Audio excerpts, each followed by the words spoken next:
U x'qed nagħmlu issa? X'qegħdin inħarsu t-tieni interconnector li jiġi imlesti sal-2026 u se jkun qed jaqqat Malta ma' Ragusa.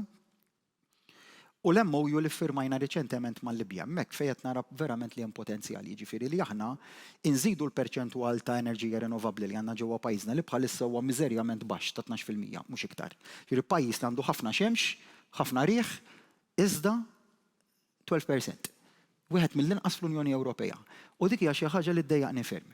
U għalhekk però għandna limitazzjoni fil meta nispjega dal-punt barra minn pajjiżna jgħidu ma kif jista' jkun. Intom għandkom riżorsi naturali u m'għandkomx persentaġġ għoli ta' rinnovabbli. Għax m'għandniex l-art. Għandi l-ispjegazzjoni li l-volum ta' art li fihom jista' jagħmel installazzjonijiet ta' wind turbines u ta' pannelli solari huma limitati. Pannelli solari nistgħu nużaw l-bjut aħjar, imma installazzjoni ta' turbini ta' riħ letteralment m'għandniex fejn nagħmluha. U dik taqqat imbagħad ma' dak l-att mal-leġiżlazzjoni li se niddiskutu l-Parlament il-ġimgħa d-dieħla.